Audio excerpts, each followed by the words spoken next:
Hello everyone, मैं अभिनव शुक्ला आपका बहुत बहुत स्वागत करता हूं लेट मी कोड के इस चैनल पर। और आज की इस वीडियो में हम शेयर करने वाले हैं इंटरव्यू एक्सपीरियंस एक ऐसे व्यक्ति का जिन्होंने टीसीएस और विप्रो दोनों कंपनी में ही जॉब हासिल करी है। तो अब हम बात करने वाले हैं अभिषेक शर्मा से, और अब इन्हीं से मैं बोलूंगा कि ये अपना इंट्रोडक्शन दें और आपको बताएं। अभिषेक भाई। हेलो गाइस, तो मेरा नाम अभिषेक शर्मा है and I belongs to Ghaziabad UP. Currently, I am pursuing my BCA final year from ITS College, Nahandnagar. So, as a part of BCA, I have completed some courses and diplomas, so on. But right now, I am feeling very happy that I have selected in both Wipro as well as in TCS, and it's a great pleasure for me. Yes, तो अब जैसे इन्होंने बताया इनको TCS और विप्रो दोनों में ही job मिल चुकी है, तो अब मैं इनसे पूछूंगा कि आप टीसीएस में और विप्रो में दोनों में, अगर मैं पहले आपसे बोलूँ तो डिफरेंस आपको क्या लगा इंटरव्यू प्रोसेस में, या फिर इंटरव्यू जो लेवल है उन दोनों में कुछ डिफरेंस की टीसीएस का टफ था या फिर विप्रो का या इजी था, कैसा था? Everybody have different experience, but if I talk about my experience, then I feel that in both the companies, or in fact, I believe that in all of the companies that are MNCs, yes. interview level is quite easy. That's not too difficult. Actually, ऐसा होता है कि वो लोग ना आपको ऐसा fresher higher करते हैं, तो वो आप लोगों से ज्यादा ऐसा कुछ वो नहीं रखते उम्मीद कि आपको कुछ ज्यादा हाई लेवल का आना चाहिए. वो आपको उन्हें भी मालूम है कि हम जो है कॉलेज से फ्रेशर को लेने जा रहे हैं. We are going to hire the fresher, so they only want the basics knowledge. हाँ। But one thing I believe that if you want to work in any MNC, the most important thing is to clear the aptitude. Yes, aptitude right. level is high in almost all the companies, right. whether TCS, Infosys, Wipro. In fact, I have cleared the Infosys aptitude also, and next month I am having the PR of Infosys also. Okay. I believe that आपका अगर aptitude clear है, सो आपको आगे कोई दिक्कत नहीं होनी, क्योंकि interview are not that much hard. बस आपका एप्टीट्यूड क्लियर करना जरूरी है. एप्टीट्यूड राउंड अगर आपका क्लियर हो गया तो आप टेक्निकल राउंड और एचआर राउंड आराम से निकाल सकते हो, सिर्फ अगर आपके yes yes yes basics clear है। Yes yes they only wants basics. Basics में जैसे कि आपको बस हर चीज के आगे ना व्हाट लगाना. Just what is C, what is pointer, what is dangling pointer, what is Python. वो इतना हाँ। डीप में नहीं पूछते कि व्हाई, हाउ, कैसे, व्हेन, नथिंग. वो पूछते हैं कि होता क्या है बस. तो ये अगर आपको बेसिक क्लियर है तो आप क्लियर कर लेंगे. हाँ, वो यही चीजें देख रहे हैं कि बेसिक्स इसको ये नॉलेज है भी कि हाँ प्रोग्रामिंग लैंग्वेज इसने कुछ यस पढ़ी यस है तो ये पता है या नहीं। और यस यस यस दूसरा कि जो इंटरव्यू प्रोसेस था, राउंड्स थे, तो विप्रो में आप कितने राउंड थे और टीसीएस में कितने राउंड थे? मैं जो है बीसीए का स्टूडेंट हूँ, सो मैंने विप्रो में विल्प जो होता है, जो कि वर्क हाँ। Integrated learning right. प्रोग्राम, जिसमें वो एमटेक भी कराते हैं, सो मैंने वो हम्म। वाला चूज किया था. सो हम्म। इसमें विल्प में एक्चुअल अगर आप एक्चुअली देखें तो विप्रो में 4 राउंड होते हैं. पहला आपका एप्टीट्यूड होता है, जिसमें हम्म। आपकी मैथमेटिकल, लॉजिकल और इंग्लिश ग्रामर का सेक्शन होता है. हम्म। If you clear that, then only you will have the second slot which is having the essay writing. Wipro में एक essay writing होता है, हम्म। जो कि नॉर्मल टीसीएस और इन्फोसिस वगैरह में नहीं होता. ये सिर्फ हाँ। विप्रो में ही होता है जो ऐसे लिखना होता है. हम्म। तो इन शॉर्ट आपको ये राउंड क्लियर करना होता है, और उसके बाद फिर टेक्निकल, जैसे हर कंपनी में होता है, and after that HR. Only हाँ। This much. तो विप्रो और में मेन डिफरेंस ये है कि विप्रो में आपको बस एक essay राइटिंग का पार्ट और करना. ओके, और टीसीएस में भी मतलब ऑनलाइन असेसमेंट, उसके बाद टेक्निकल, फिर HR. Yes yes yes okay. Yes yes और इन दोनों में डिफरेंस यही है कि जो विप्रो है उसका अगर आपका एप्टीट्यूड राउंड क्लियर होता है तभी आपको एस्से लिखने के लिए आएगा। और हाँ जी हाँ जी. ओके, तो ये चीज क्लियर है। और उसके बाद जैसे आपके राउंड हो गए, तो जब आपने पहला राउंड दिया ऑनलाइन असेसमेंट विप्रो का भी और टीसीएस का भी, उसके कितने दिन बाद आपको उसका रिजल्ट मिला, चाहे वो विप्रो और टीसीएस दोनों का ही? If I talk about my Wipro, so I believe that almost 1 month takes a time. For example, मैंने Wipro का एप्टीट्यूड एग्जाम दिया था 20th दिसंबर को. हम्म। After that, I got the mail for TR, and I was having the TR on 18th Jan.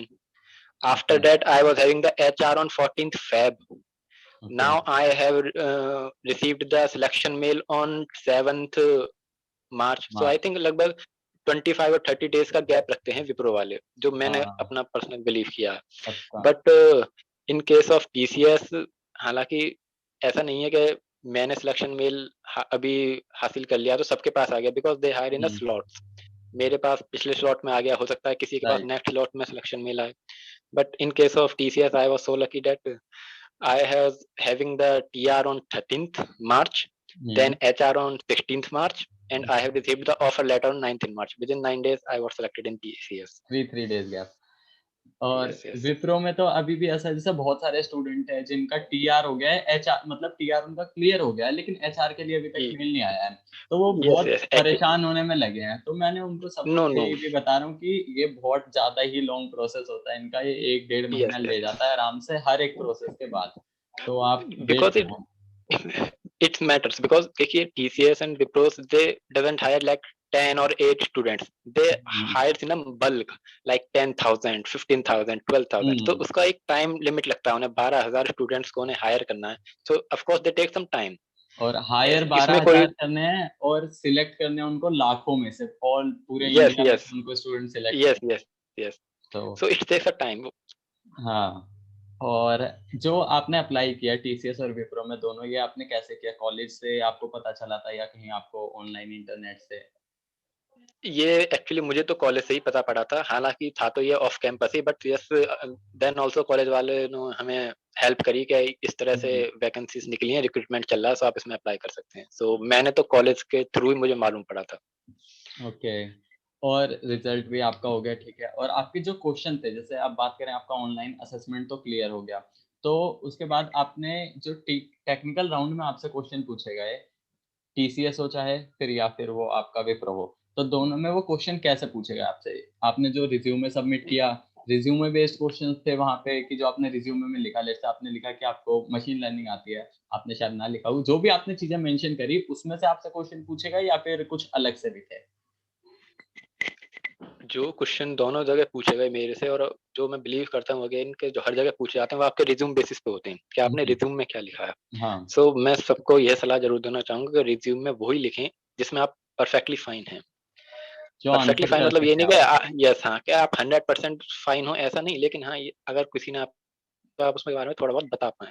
For hmm, example, मैंने अपने resume में C++, जावा, Python, जावा script, WordPress, HTML, CSS, ये सब, my SQL, ये सब मैंने मेंशन किया था। ओके। हालांकि मैं इनमें से किसी में 100% श्योर नहीं हूँ, बिकॉज ऑफ कोर्स यार फ्रेशर हूँ, बीसीए भी कर रहा हूँ, but hmm, yes I know the little bit about them, worked on them. तो हुँ, क्वेश्चन इसी से रिलेटेड होते हैं। मोस्टली रिक्रूटर्स और मोस्टली पैनल्स आपसे ज्यादातर सी और C+ से ही क्वेश्चन पूछते हैं। द रीजन इज कि सी एक बेसिक लैंग्वेज है जो कि सबको आनी ही चाहिए। If you are want to work in a technical field, then C is the basic for all. और ये सो दोनों मेरे से भी लैंग्वेज नॉर्मल सी से आपको ही पूछा। और ये दोनों लैंग्वेज आपको कॉलेज में पढ़ाई जाती ही है। कई कॉलेज पढ़ाई भी ऐसे जाती हैं है, यस कि यस। जावा भी ऑलमोस्ट सारे कॉलेजेस में पढ़ाई जाती है, लेकिन हम्म। कई कॉलेजेस ऐसे हैं जहाँ जावा नहीं भी पढ़ाई जाती, लेकिन सी++ तो आपकी मैंडेटरी है, वो यस यस। आपको मिलनी ही है सिलेबस में। यस यस, वो आपको आनी चाहिए, बेसिक है वो। ओके। और जो आपने प्रिपरेशन करी, जैसे कुछ क्वेश्चन आपने प्रोजेक्ट, पहले प्रोजेक्ट के बारे में बात कर लेते हैं। आपने कुछ प्रोजेक्ट रिज्यूमे में मेंशन कर रखे थे बनाए हुए? हाँ जी, मैंने प्रोजेक्ट बना रखे थे। एक मेरा वर्डप्रेस पे था और एक मेरा आपका XAMPP server, HTML, CSS, JavaScript, PHP, इन सबको यूज़ करके बना हुआ था। ओके, तो उन्होंने आपके कुछ उससे प्रोजेक्ट से रिलेटेड क्वेश्चंस पूछे या नहीं? As a part of Wipro, if I tell, तो विप्रो वालों ने तो मेरे से कुछ ज़्यादा हार्ड नहीं पूछा। उन्होंने मेरे से पूछा था that's what is C, scope of variable in C, and difference between global and local variable. I mean very very basic, who developed the C, hmm, almost 4 or 5 questions in Wipro, nothing okay, else.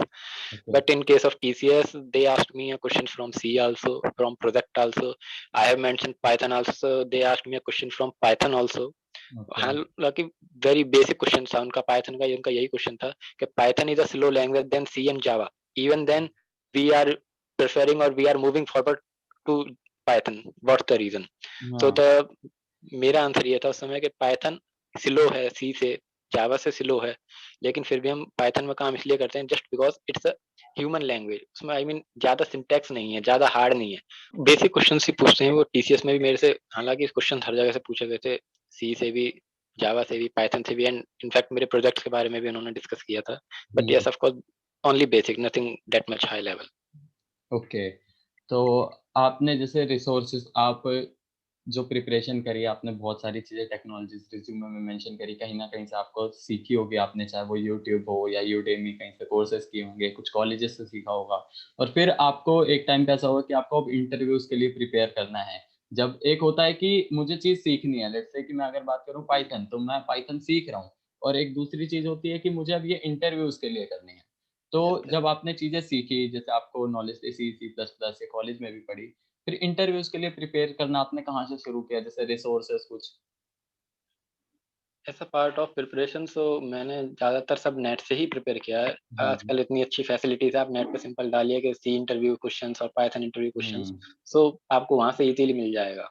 और right. रही बात सीखने की, तो सीखना एक अलग level है और इंटरव्यू के लिए प्रिपेयर करना एक अलग लेवल है। सीखने में आपको हाई लेवल तक आना चाहिए कि हम्म। क्यों, कब, कैसे, कहाँ।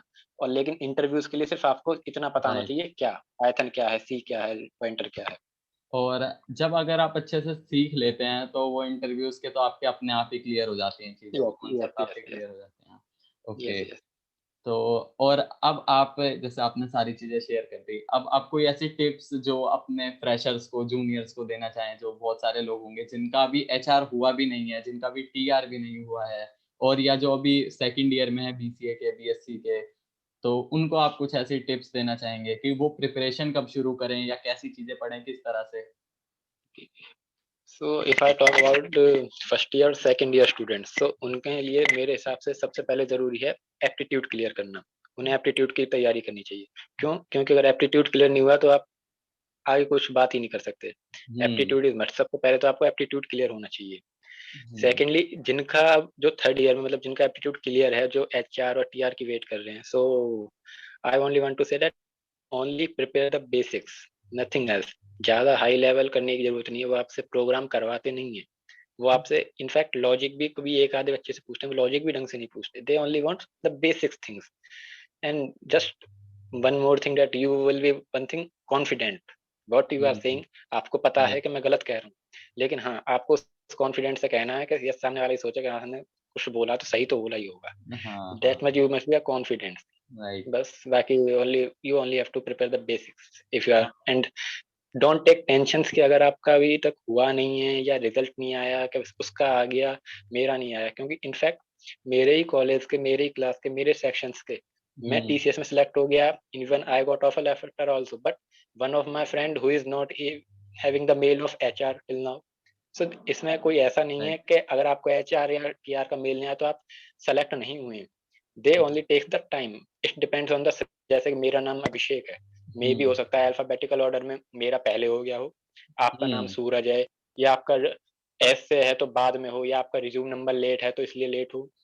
हाँ, होगा बहुत सारे ज़रूर, इट फैक्टर्स टेक्स अ होते हैं, टाइम। वो किसी न किसी यस, फैक्टर यस, के बेसिस पे ही वो कर रहे हैं। और बहुत सारे ऐसे यस, लोग हैं जिनको रिजेक्शन का भी मेल आ गया है, तो मैं उनसे या एक चीज़ ये कहना चाहूँगा कि भाई, आप अभी रिजेक्शन के लिए, पूरी कंपनीज़ खत्म नहीं हो गई हैं, ना दुनिया खत्म हो रही है। बिल्कुल, एक बिल्कुल। कंपनी में आप रिजेक्ट हुए हो, प्रिपेयर करो, कहीं न कहीं आपका फॉल्ट रहा है, चाहे फिर वो आपने टीआर सही नहीं दिया, एचआर सही नहीं दिया, आपका कम्युनिकेशन अच्छा नहीं था, बहुत बहुत सारे इश्यूज़ हो सकते हैं। तो आप ये चीज़ आप खुद एनालाइज़ करो कि मैं कहाँ पे लैग कर रहा था, और अब उस पे प्रिपरेशन आप स्टार्ट करो, ताकि नेक्स्ट कंपनी आप अच्छे से फोड़ सको।